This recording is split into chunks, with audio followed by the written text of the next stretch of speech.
Hey, everybody, welcome back to this episode of Think Business Live. Looking forward to talking with Bryan Wish. Bryan, how are you? Great. Thanks for having me, John. Live from the Hamptons. This should be a great conversation. Bryan is the founder of BW Missions. It's all about experience and business relationship beyond the traditional, and that's what we're going to talk about today. You know, there's a lot of talk about, how do you grow yourself online?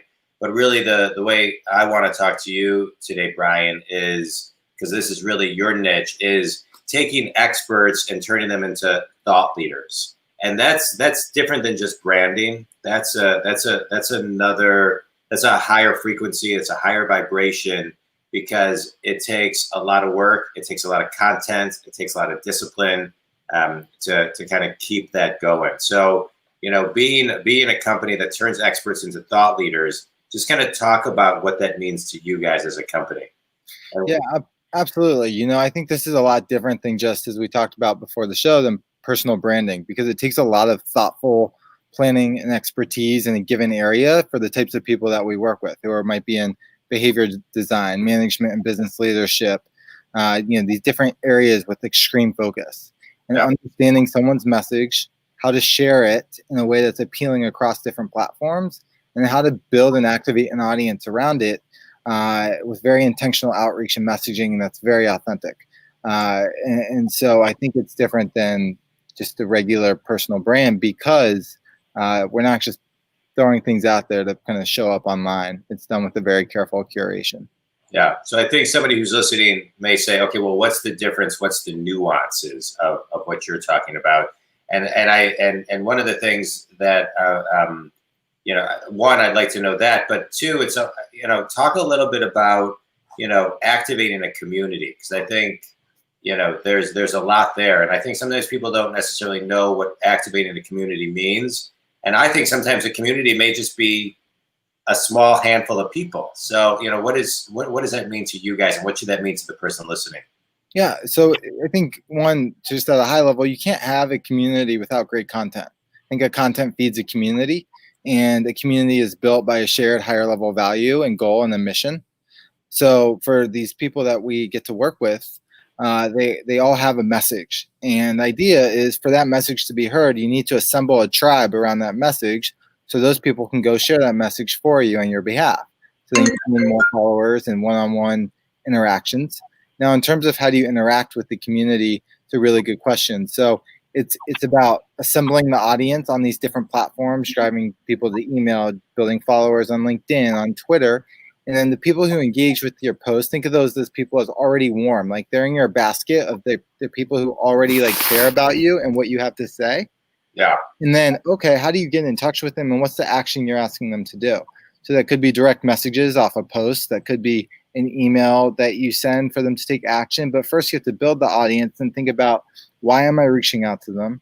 What do I want to say to them? And what do I want them to ask them to be a part of? That is a key thing here. It's mutually beneficial to both the person in the community and then the person who's creating the community. Yeah. A couple of things I love what you're talking about right now, Bryan, is I think you've said the word ask probably 10 times in the last couple sentences. And it's one of my favorite words, because I'm a big fan. If you want to double your business, you got to double your asks. And if you want to, if you're going to be in business, you've got to learn the skill set of asking. Not, some people say, well, I don't want to sound like a used car salesman. No disrespect to used car salespeople, but they will say that. And I just want to throw out, they did some studies about when I do keynotes, I talk about this, and people are usually blown away, because I talk about the power of asking, how to ask, et cetera, et cetera. And so I say, hey, in Home Depot, they have 4 checkout lines. Of the 4 checkout lines, the self-checkout, the garden checkout, the normal checkout, I think it's the construction checkout. Which checkout sells the most warranties? And so everybody, kind of tries to guess. And it's the self-checkout that sells 37% more warranties, because they are a computer and they simply just ask, right? Credit card companies, ever since, you sign the iPad and it says, do you want to leave a tip no matter where you are? Tips are up 1,100% because the computer just asks. And so I talk about, and so because you're talking about, you got to ask, if a computer can ask, I just wanted to highlight that everybody listening to this can ask as well. A couple of things to build on that. I think that just from our data and historical data from working with clients, the follow-up is one of the most important parts of what we do. Because it's easy to miss a message for the first time, but coming back the second and third time, right? As someone who was a former client called this pleasant persistence. Yeah, and I think I've become the king of that. And our company values have become the king of being a part of that in a thoughtful way. Yeah. And then just to your point, like if you have a message and you have something to share, right? I think what you just said, it's like being very comfortable with making the ask. And I think that's hard for anybody to do. It's not easy to ask for what you want and stand up for that. And I still struggle with to this day for that, with that same process. Yeah. Yeah. No, I hear you. I love it. And I think it takes a lot of courage, and especially today with COVID going on. I mean, we're sitting here, we're talking August 10th, where everybody's in the, kind of in this COVID era where people are even more sensitive to ask, but that doesn't mean that you can't. And I'm just going to echo something you said. If you have the right message, if you have the right product, if you have the content that is helping somebody, then they're almost expecting to be asked in a way. Absolutely. And I think you got to put yourself in just kind of, a different mindset. But I wanted to kind of talk and kind of move that into talking about how you talk about, what action are you asking people? I'm a big fan. You got to, like you were saying, all platforms have a different ask and attract mechanism to them. And so you got to driving people to action. I think you said this, if not, driving to the email. I'm assuming you meant to get their email. Yeah. Right. So I think two things. One is the way you ask across these platforms is very similar. It's pretty much the same system. It's the same set of kind of messages. I think it's the message that gets them to follow you on this platform that's different, because the medium of each platform requires, I think, a different message and type of message to really draw and engage an audience, just because of how they're designed with user intent. So understanding what works to really amplify a specific message, and then get people involved and through the door, and then reaching out on behalf. Now, again, it depends what outcomes you're driving, right? And for some people, the outcome might be, owning their own distribution at first, because they realize they want to communicate with that audience over and over again in an own distribution way. And so asking people for their email might be a great place to start if the intent is to give more value through email in a longer form platform. If it's to be transactional right off the bat, that's not going to work. Yeah. So I'll pause there. Yeah. No, I think that's great. And I think social media is great. I'm a huge fan. I use it every day, multiple times a day on all platforms. But I think email, sometimes people forget about collecting email addresses and how to effectively use email. And email we actually own. Right? They could turn off social platforms tomorrow, but email you actually own. So how do you talk a little bit about that? Because, you get somebody's email, what's the protocol? Yeah. So you typically you get someone's email, or typically you drive an email, right? You put content out. You think of the platform and website as the home, and the social channels that are spokes out that drive back to the home, or roads, right? So it's your job to drive a lot of good inputs into these roads that lead back to the home, right? And put in how you do that is by putting really good content out there, thought leadership, or a really strong message consistently over and over and over again, and cutting that up across the board for all these different platforms. So when people engage, most of these platforms like Instagram and LinkedIn and Facebook, they give you the ability for direct messaging to the people off these posts. So reaching out to them and saying that you really appreciate their thoughtful engagement in the content, and then asking them, say, would you be willing to subscribe to my newsletter? I send this out once, twice a month, 3 times a month, whatever the number is, and then giving them a link to subscribe and just putting the link right in the message. Yeah. One time, and that's one way. And once you have a big enough audience, then you can go and do paid ads and drive paid traffic, because you can build lookalikes and all these pieces. So to me, the idea is use these platforms as vehicles to build your own platform, so you can, in a sense, build your own community that you completely own and completely run with all the levers and tools in the way that's most conducive for your goals. I love that. Let's talk about thought leadership. I think how long does it take to become a thought leader? right? You're turning experts into thought leaders. And to me, there's nothing overnight about that. Right. In your world, what's the process of that? Because I would imagine somebody's not coming to your company and saying, "Hey, I'm an expert. I want to be a thought leader by next Friday." Sure. So what's the mindset, and then what's the rollout? It's a really, really good question. We were just doing our kind of quarterly planning with I have a lot of respect for you and the work you do with business management and coaching. We were just doing our quarterly planning with our coach and going over our customer profile. And it's someone who's a long-term thinker. They look 1, 2, 3 years down the road and realize things don't happen overnight, because this is not a short-term process. This is not a flash in the pan. This is about extremely consistent output day after day, week after week, month after month, for years at a time, and around a very specific topic or set of topics that you really own. And so to do that, I think it's people who already have a lot of clout and industry expertise. So let's say someone is an incredible operations guy. They've built 2 or 3 companies from the ground up and really kind of been in the trenches. And they know all the processes, and they know all the systems, and they just know how to run a company. Yet they never put themselves out there. They've never shared about their experience or the wisdom that they've gleaned, but they want to start doing it because they want to start speaking on it. They want to start writing a book. They want to start building a course around it because they want to impact an audience of other people that were just like them. That's what we do. We do everything from the content production to driving the community around it, helping them write the book, to then helping them distribute it, and then build all the products around it.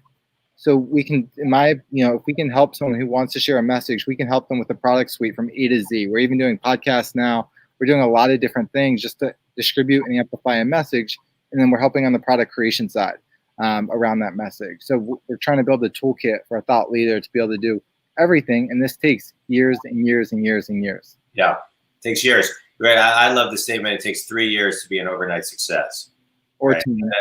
Yeah, right. But that's it, and that's posting minimum 3 to 5 times a week. Of really rich content.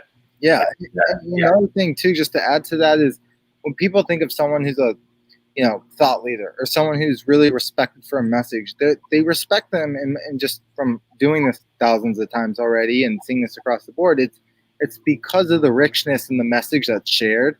It's because that there's deliberate thought put into how it's going to help somebody. It's not about just spraying things out there saying, look at me and my great life and me at on the islands, which a lot of people do and call a personal brand. It's about really giving a message and driving a value around it to really change the way people think, to drive conversations forward.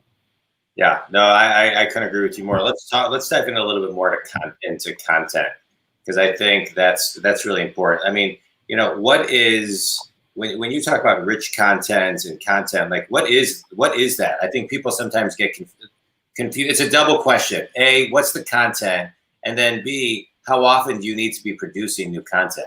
Yeah. So we live in I think a world that is extremely, and something I've just believed ever since I graduated from college, is I think we live in this world that we just need to be putting out things. And I think when you can make the way to kind of, I think, initially connect and drive a human experience is by making yourself real, relatable, and like sharing your personal stories, your insecurities, the things that you're scared about, but then also then the things that you really know. So I think they're part of the kind of art and science to this is like making yourself real on such a human level and sharing your personal insecurities and vulnerabilities and hardships, along with the things that you're really good at and you're an expert in and that you want to educate people. And maybe you trick, and that might be, for you, Jon, business management, right? And but also combining that with your story and letting people know like what led you to this career path and why. So people can connect on the human side of things. So in terms of just thinking about, I think to me, content at a high level, it's like picking your niche of where you really want to share, but then it's also about making yourself human in the process and then adding in, different layers to that. In terms of how much and quantity, I think it's about picking 1 or 2 platforms to start with. For me, we've really prioritized email and LinkedIn, and slowly venturing at a brand level to other platforms, and then thinking about Quora and Twitter and other platforms as well for not just me and our team, but our clients. And then I would say, depending on the platform, for instance, Twitter might give you, you could post 15 to 20 times a day and be okay. but it's a platform like LinkedIn, so you don't get saturated. Probably no more than twice a day, although some people do a lot more. And then making sure you understand the algorithms of the platform, so you can not only build a community, but you can let your kind of content that you work so hard to create stay top of mind. So you can engage the audience off of it around the goals that you want. So I think content's a really interesting question. And then you get into the types, like how do I share an article? How do I share a longer form post? How do I share a shorter form post?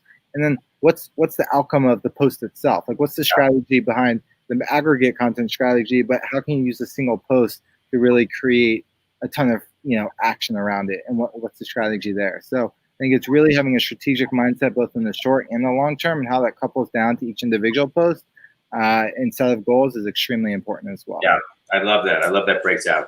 All right, good. Thanks for all that, Bryan. Let's talk about today or yesterday, I can't remember, is your LinkedIn 2-year anniversary of the business. So I want to talk about you, the entrepreneur, right? So you built this business, you're building a successful company. What are some of the things that you wish let's start here. What are some of the things you wish that you know now that you wish you knew 2 years ago when you started the business? Because the reason I ask it is because as we sit here on August 10th, it's such an interesting time. You have people who have been, laid off for months and months and months, many of which, or some people who haven't been laid off but are working. Most everyone is working remotely, and you have people who are starting to start a side business or start their own business and want to kind of take matters into their own hands. And so it's inspiring hearing somebody 2 years in that, of some of the things that, you would teach yourself 2 years ago. Sure. Absolutely. So here's how I start. I might try and give a bit of a more mature answer just because I think this resembles kind of where we are now, but I'll go back to the beginning as well. So most recently, we've really kind of hit this, I think, tipping point in the business where we're scaling, not hyper growth, but we're scaling in a way that is we can for the business. But the only reason I think we're able to do that is because we've really created a set of accountability and organizational cards that allow us to understand who does what and have complete ownership of the role. So there's a good quote that our coach just mentioned. It's shared responsibility equals no accountability. And I when I realized this, and back in January, it became very apparent to me that I was always going to be the person if I was always the person at the center of, the wheel kind of pulling all the strings, we couldn't really scale. So figuring out a transition to put the operator in place so I could do the higher level thinking and the strategy and the development of, the business in different areas would be much more better to scale and grow long term. And if I never got out of the mindset that I had to do everything and doing all the management, there's no way we would have been able to hit this growth the last few months. So that would be like the biggest lesson I've learned since January. Yeah. By the way, I just want to comment on that because as a coach, I talk a lot about ownership, specifics, and measurables. I'm sure a lot of the things that your coach talks about, but there's nothing more important than accountability. And so I go into a lot of meetings as well where people, there's no true owner. Nobody's taking ownership of something. And so I love that shared responsibility. It is, because with no accountability, it just takes that many more years to kind of grow your business. Yeah. It's made significant strides. I think the second thing is, and when Corona hit, right, I think some people are really well positioned financially for this time, and other people were not. And for us, we've always, luckily I've put in a really strong legal and financial team, great accountant, great lawyer. And we've done really well kind of with our financial systems with invoices and cash reserves and the legality side of things. And so when Corona kind of hit, not only were we prepared with reserves on hand, but we were also prepared and structured in a way that was more advantageous than others. And I think when you start a business, this is where I really messed up with the first business out of college, so I made it a priority in the second, was really getting a strong grip on our financials and a strong grip on our legal, because they're the most unsexy part of building a business, but it's also, I think, the most important part, because you really need to think of like getting the foundation strong, especially in these areas. Yeah, well said. Well said. So I can go on, but those would be like the unglamorous areas I would really recommend. Oh, good. I mean, those are boring areas that people try to ignore. So talk to the person who is, at home right now, thinking, I've had this business idea for, X amount of years. I've never had a window to actually do something. Now I have the window. I'm not, not that they're forced, but it may be a good time to start something. How do you start a business or a side business in today's market? Yeah, that's a really good question. So I would just like to say, like, shameless plug, and like we're trying to build a brand architecture around pathfinding and helping these people, helping the everyday person stand out. And those might be thought leaders, but if we're going to go build a big audience, we want to do it with people who want to be an entrepreneur, people who really want to pursue an idea. And right now we're helping people who already have. That's great, but our, I think, long-term mission is to help millions of people find their path. And so let's break that down to finding. Can I comment one thing on that? Yeah. I think I agree with you. I think we do, in ways, we have two different businesses, but we do a lot of similar things. But I think I just want to point out that a lot of times something that when people are really good at something and it comes so naturally to them, they don't realize that that could actually be a business and that's unique to them. Yes. And so really to kind of sit with the idea that, you know what, you may think everybody is really great at what you're great at, but most of the time they're not. And you just have to sit with it because there is a business there somewhere. 100%. And I think everybody has their own unique, set of ingredients that make them who they are.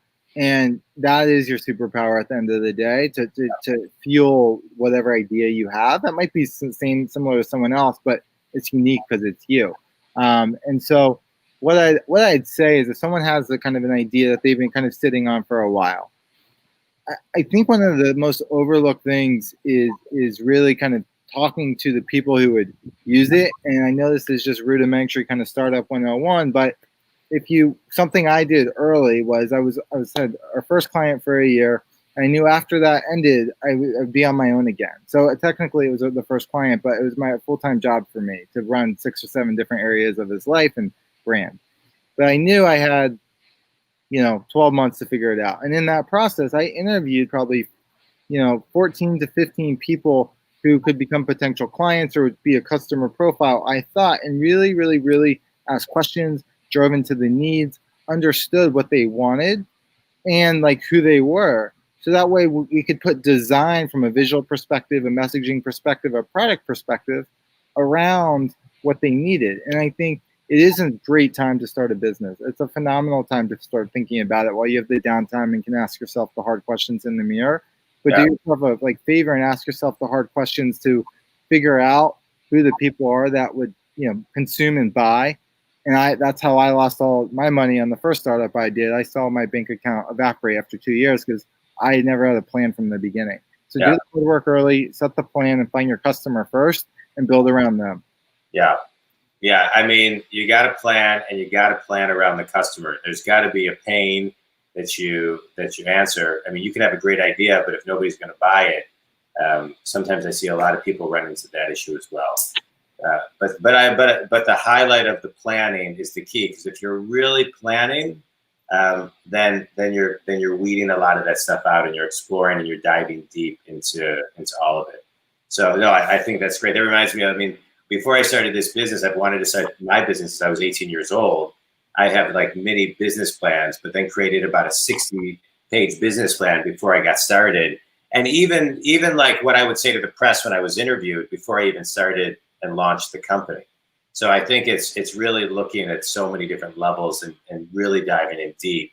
So if you do start that business, you're really, you're feeling secure in a lot more different angles. Right. And I think just one final statement on that. Someone once told me was, I forget the quote exactly, but it's taking a ton of steps in one direction that might be, a few inches off your kind of end target line sets you really off course. And the quote's much more eloquent, but the principle is, if you don't do the plan and you don't know your target at the end, you can go in a lot of directions. And like the compound effect of going the wrong way day after day, month after month is a lot to recover from. So it's really good to set your targets early, start there, and then work backwards. Well, you're right about the compound effects. One of my favorite all-time books, Bryan, is The Compound Effect by Darren Hardy. I don't know if you've ever read it.